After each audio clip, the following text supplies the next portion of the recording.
بمناسبة مسلسل ما وراء الطبيعة، في أمور فعلا في حياتنا غريبة جدا بتحدث ملهاش أي تفسير علمي خالص. يعني إننا دي مش دعوة للخزعبلات وللأساطير والخرافات، بل بالعكس جدا أنا من أشد الناس اللي مؤمنة دايما إن العلم والعمل هما اللي بيصنعوا أي حضارة. والدليل على كده الحضارة المصرية القديمة، بالرغم من إنها امتدت لما يقرب من 3000 سنة، عصر الأسرات بس غير ما قبل الأسرات، وكانت بالعلم وبالعمل شيدة أعظم حضارة في التاريخ، إلا إن الحضارة المصرية القديمة فيها أمور ما وراء الطبيعة، وفيها كانوا الكهنة المتخصصين في التلاوات والتعاويذ السحرية اللي كانوا بيعملوا بيها أمور يعني العقل البشري ما يقدرش إن هو يستوعبها خالص. كانوا اسمهم الكهنة المرتلين.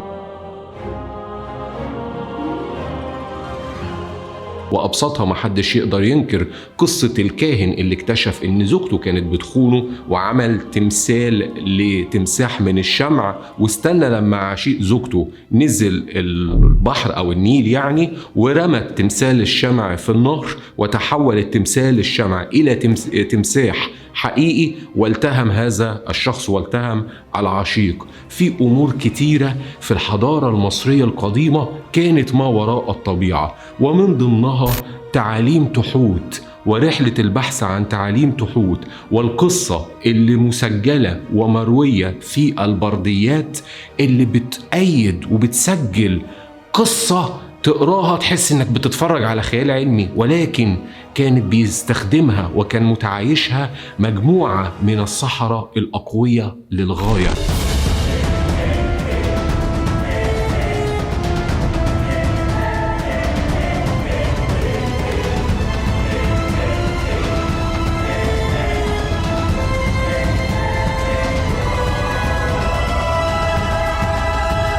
السلام عليكم، معكم أخوكم محمد عاصم. أهلا وسهلا بيكم في القناة، ودايما بشكركم جدا على تشغيلكم للفيديو، وبشكركم على الدعم في الفيديو اللي فات. بس عايزين بقى نزود أكتر يا جماعة، عايزين اللايك والشير نزودها أكتر وأكتر، وزي ما كل ما هتدوس لايك أكتر حبك في قلبي هيزيد أكتر وأكتر. النهاردة بنتحدث عن فيديو يا جماعة هو زي ما بقول لكم كده ليس غريب، وقصة ليست غريبة، ممكن ان احنا نحطها في اطار الميثولوجي في الحضارة المصرية القديمة، في اطار ما وراء الطبيعة. ولكن عندنا طب ايه اللي بيثبت الكلام ده؟ في عندنا حاجة اسمها الوثائق الديموتيقية.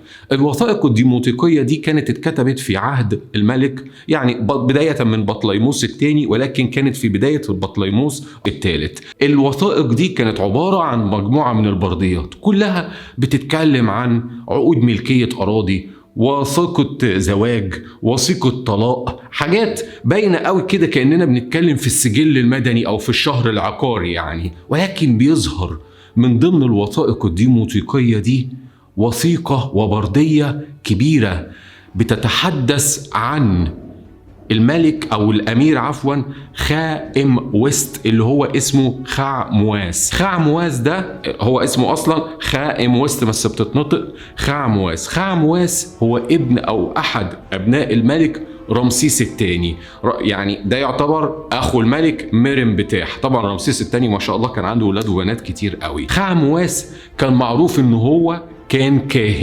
كاهن للإله بتاح في منف، وكان دايما شغوف بالآثار القديمة، بل إنه هو بيصنف ويعتبر أول أثري في التاريخ، لأنه عمل ترميم لآثار الحضارة المصرية القديمة. أما وقته في وقت الرعامسة كان بالنسبة لهم عصر الأسرات، مش حتى القديمة، الدولة الوسطى كانت دي بالنسبة لهم عبارة عن تاريخ قديم. فكانوا ده هو عمل ترميم لحاجات، يعني عمل مثلا ترميم لهرم ونيس، عمل توسعات في السرابيوم اللي موجودة في سقارة، حتى المقبرة بتاعته، يعني هو المقبرة بتاعته فضلت كانت موجودة في منطقة السرابيوم، رغم ان خاء-مواس ابن الملك رمسيس الثاني واخو مرنبتاح كان ممكن يعمل مقبرة ملكية كبيرة، الا انه هو فضل انه هو يكون جنب عمله، لانه كان شغوف جدا بحضارة أجداده وبالحضارة المصرية القديمة. خاموئاس كان بيعمل ترميمات، وعمل ترميمات لمعابد وي.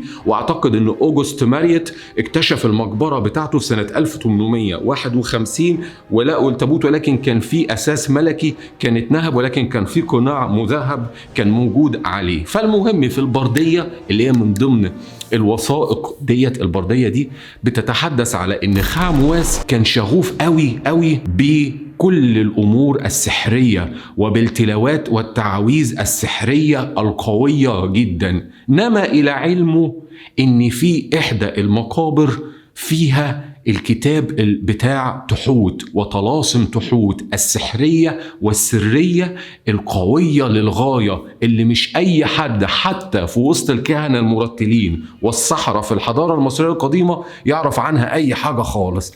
فعرف إن هي موجودة في مقبرة كانت لواحد اسمه ني نفر كابتاح. والقصة بقى عندنا هنا ما بين ني نفر كابتاح وزوجته اللي هي أخته كمان كان اسمها أهوري. أهوري دي تبقى زوجته. طب يعني هو خاموئاس خد بعضه هو وأخ ليه كان اسمه أنهررو، راحوا المقبرة علشان يجيب الكتاب اللي هو موجود هناك. ني نفر كابتاح وأهوري دولت المفروض المقبرة بتاعتهم. نزلوا المقبرة وإذ فجأة حصل اتصال روحي ما بينه وما بين أهوري وما بينه وما بين ني نفر كابتاح. تاني عشان ما لخبطكش، خاموئاس ابن الملك رمسيس الثاني خد أخوه أنهررو وراحوا المقبرة علشان يجيبوا الكتاب الخاص بالطلاسم السحرية اللي هو خاص بتحوت، أو اللي هم بيسموها حاليا الطلاسم الهرمسية وكتاب هرمس. الكتاب ده موجود في مقبرة ني نفر كابتاح هو وأخته أهوري، ومعهم ابن كان اسمه مرأب، مش مرآب، مرأب.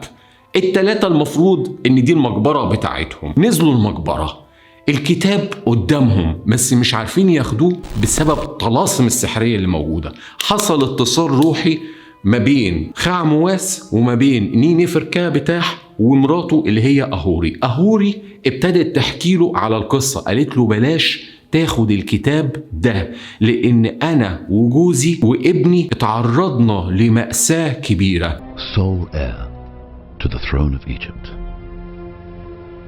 The Pharaoh's kingdom would one day be hers to rule. ني نفر كابتاح وأهوري هم اخوات ومتجوزين في نفس الوقت، ولاد ملك من عصر الأسرات القديمة. كان الملك أبوهم عايز يجوز الولد لواحدة من بنات القادة والبنت لواحد من أبناء القادة علشان يبقى فيه نسل كتير ما بينهم، إلا إن ني نفر كابتاح وأخته بيحبوا بعض وفي نفس الوقت عايزين ابنهم يتجوزوا علشان يبقى فيه دم ملكي ويحافظوا على سلالة الدم الملكي، ولكن عرفوا هيتفرقوا بالطريقة دي. فكان مدير البيت بتاع الملك اللي هو أبو الولد والبنت ني نفر كابتاح وأهوري، مدير الملكي أو المنزل الملكي أو القصر الملكي، عارف إن الاتنين دول الأخوات بيحبوا بعض. فجي قال لأهوري، قال لها أنا عارف إنك أنت بتحبيه، أكلم الملك؟ قالت له كلمه. راح لجلالة الملك وقال له يا جلالة الملك ابنك وبنتك يتجوزوا بعض علشان يحافظوا على الدم الملكي. على فكرة يا جماعة بس هوقف كده، في الحضارة المصرية القديمة ما كانش الشائع زي ما بعض الناس بيتصوروا ان الاخوات بيتجوزوا بعض. كان الكلام ده بيحصل بس في الملوك ولاد الملوك وفي حالات معينة لما يبقوا عايزين يحافظوا على السلالة الملكية علشان بس تبقى، لكن في العوام ما كانش فيه اخوات بيتجوزوا بعض خالص. ولما كان الملك بيبقى فيه اخوات كتير ما كانش بيحصل الكلام ده برضه، وفي شواهد كتيره قوي ده ياما ملوك اتجوزوا نساء كانوا عاديات جدا وما كانوش ملكيات اصلا. فالمهم نرجع تاني، مدير الملك قال للملك ان احنا نجوزهم. فالملك قال له والله لا، بص انا عامل في العيد في مأدبة كبيره وهحضر القوات والابناء بتوعهم علشان انا عايز اجوز ابني لواحد من بنات القاده وبنتي لواحد من ابناء القاده. وحصل فعلا العيد والمأدبة الكبيرة موجودة، وراحت دخلت أهوري وقاعدة في المأدبة في وسط النساء والرجال، وأهوري بتكلم أبوها. فأبوها قال لها أنت عايزة تتجوزي أخوكي ني نفر كابتاح؟ قالت له لأ، انا هتجوز واحد من ولاد القادة، واخويا هيتجوز واحد من بنات القادة علشان يزيد النسل. وضحكوا. فابوها فهم وعارف ان دي بنته، فامر مدير القصر الملكي قال له هتاخد اهوري الى منزل اخوها نينفر كابتاح وتاخدوا افضل المتاع ليهم، ويعني معناها ان هم هيتزوجوا.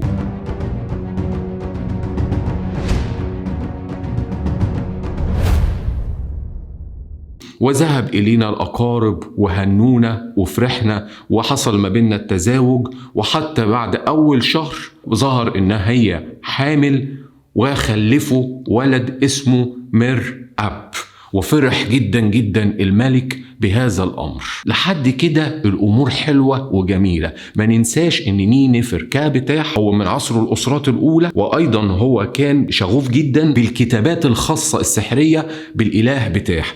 في مرة من المرات في إحدى المواكب الدينية كان ماشي وكان بيقرأ على المحاريب الكتابات الدينية، فأحد الكهنة بيبص له كده وبيضحك.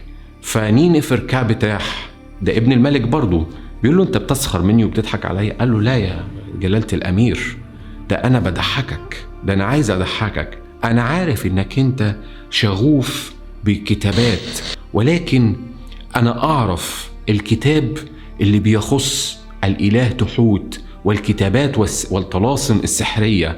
والكتابات دي عبارة عن طلسمين مهمين جدا. الطلسم الأولاني لو قرأته هتقدر انك انت تفقه وتتحدث منطق طيور والحيوانات كلها، وهترى ما لا يراه الآخرين من السماء. والتعويذة التانية هتقدر تشوف نور الإله الأعظم في السماء أمامك. فقال له طب فين الكتاب ده؟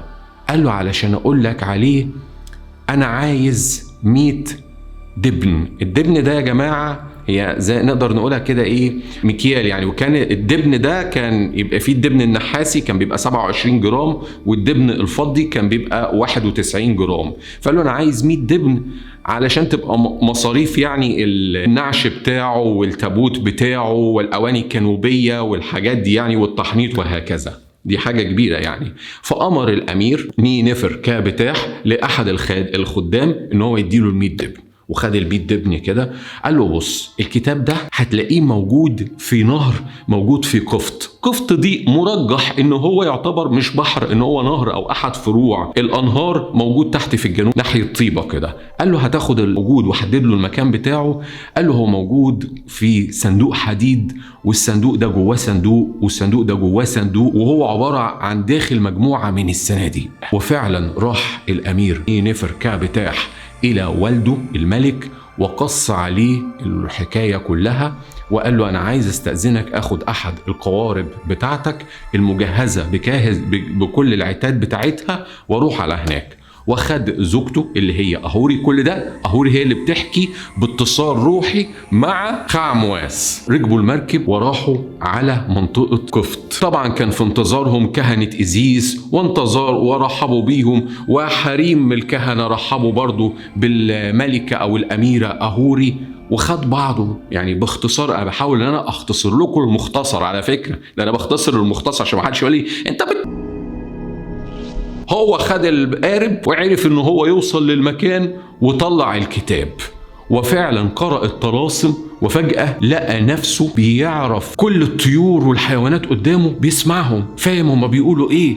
وقرأ الطلسم التاني وشاف النور الإلهي أمامه. وفعلا زوجته قرأت هي كمان أهوري وشافت كل ده. وهم في قفط قرروا ان هم يمشوا ويرحلوا الى الشمال. وعلى بعد ميل مرة واحدة لقوا ابنهم اللي هو مر أب وقع في النيل، وبعد شوية طفى لكنه كان ميت. فراحوا راجعين الى قفط وراحوا يعني حطوه كفنوه في الكفن ودفنوه. هم ماشيين تاني على بعد ميل في الشمال، زوجته راحت وقعة في النيل في نفس المكان اللي ابنها غرق فيه. طفت برضو الجثة بتاعت أهوري وتم تكفينها. وأهوري بتقول بتحكي روحيا إلى خعمواس وتم تكفيني ودفنوني. فنينفر كابتاح كان قبلها، كان قبل ما هم يسافروا وهم في المركب، كان نينفر كابتاح كتب التعاويذ دي وغمزها في ميه وشرب الميه، ودي كانت من ضمن اساليب المدارس السحريه في الحضاره المصريه القديمه، عشان كده يقول لك بالله واشرب ميتها. فهو كده خد القوه السحريه كلها في جسده. فنينفر كابتاح بيبحر من قفط وعلى بعد نيل، قال انا هروح لوالدي اقول له انا خسرت حفيدي وبنتك وراجع لك انا بس. وراح واخد الكتاب وراح رمى نفسه، طلعوه وسحبوه، والملك عرف بالامر. كانوا هما دفنوا الولد والبنت اللي هي اهوري وابنهم مرآب، وهو الابن اللي هو نينفر كابتاح خدوه وراحوا دفنينه عند منطقة منف، واندفن معاه الكتاب. ومن هنا انتهى الامر على كده، الا ان خعمواس اصر ان هو ياخد الكتاب، وقال لاخوه اللي هو انهررو روح بسرعة وهات لي الطلاسم السحرية بتاعت بتاح علشان اقدر اخد بيها الكتاب اللي في المقبرة هنا. Princess Amenet. Beautiful. Cunning. وفعلا اخوه انهررو راح وجاب الطلاسم السحرية وقرأها واخد الكتاب الخاص بتحوت والطلاسم السحرية. راح بالكتاب إلى أبوه الملك رمسيس الثاني، عشان بس ما نتلخبطش القصة الخاصة بنينفر كابتاح ومراته أهوري هم في القبر، ولكن بقى خعمواس راح لأبوه الملك رمسيس الثاني وقص عليه الحكاية. رمسيس الثاني قال له تاخد الكتاب وتمسك في إيدك شوكة وعصاية وعلى راسك مبخرة وتنزل القبر وتحط الكتاب. دي يعني دلالة من دلالات يا جماعة اللي هو يعني بيقدم الأسف والاعتذار في الحضارة، يعني زي ما يكون كده في الصعيد واحد بيبقى شايل كفنه كده على إيده ورايح بيه يعني. فخعمواس قال له لأ، مرضاش ان هو ينصاع للكلام. طبعا خعمواس متجوز، ومراته قالت له ودي الكتاب وبلاش تجيب لنفسك مشاكل، قال لها لا. وفي مرة من المرات كان خعمواس ماشي في المعبد، معبد بتاح الإله بتاح، ووجد أنثى وامرأة في غاية الجمال، في غاية الجمال والروعة، ومعاها الخدم ماشيين وراها. فبيسأل مين دي؟ محدش عارف. فبعت الخادم بتاعه وقال له روح اعرف دي مين. فرجع الخادم بتاعه وقال له دي كل اللي أنا عرفته إن هي اسمها تابوبو، وهي امرأة كاهنة وبنت رجل عظيم الشأن. بعت تاني خادم بتاعه وقال لها هديكي 100 وزن من الذهب مقابل ان انا عايز اكون معاكي، يعني عايز يختلي بيها.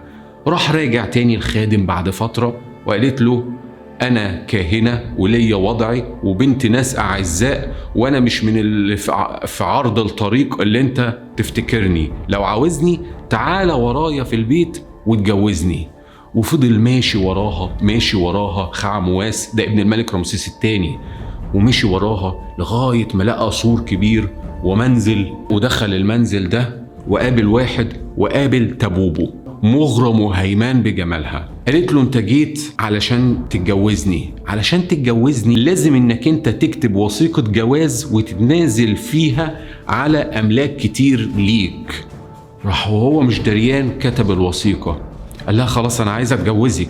قالت له لا، انا كاهنة بنت ناس اعزاء مش من قارعة الطريق، وثيقة الجواز دي لازم ولادك يمضوا عليها علشان ما يعملوش مشاكل مع اولادي. قال لها حاضر. بعت جاب ولاده وخلاهم يمضوا على وثيقة الجواز دي. قالت له علشان تتجوزني لازم انك انت تقتل ولادك وترمي جثثهم في الطريق والكلاب والقطط ياكلوا فيها.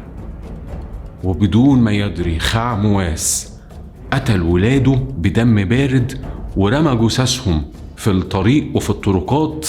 وهنا كانت تابوبو كانت ارتدت جلباب شفاف، وخعمواس هيمان بيها ومش دريان بحاجة وبيشرب الخمرة وخلاص جاي يقرب منها. مرة واحدة تابوبو راحت فاتحة بقها وطلعت صيحة كبيرة. خعمواس كان من غير ملابس، بص لقى أبوه الملك رمسيس الثاني بالموقف بتاعه بيقول له أنت بتعمل إيه هنا في الصحراء؟ بص خعمواس لقى نفسه مش مرتدي ملابس، مفيش منزل، مفيش تبوبه، مفيش الكلام ده كله. الملك رمسيس الثاني قال له انت مسحور، انت اتسحرت، ولادك بيدوروا عليك. خعمواس ما كانش مصدق لانه كان منهار، حاسس انه قتل ولاده بجد. قال له ولادي هم ولادي كويسين؟ قال له كويسين. راح اخدهم بالحضن، وابوه قال له لازم تاخد عصايه وشوكه وتحط المبخره على راسك وتروح بيها وتحط الكتاب ده في نفس القبر مع نفركا بتاح وزوجته أهوري.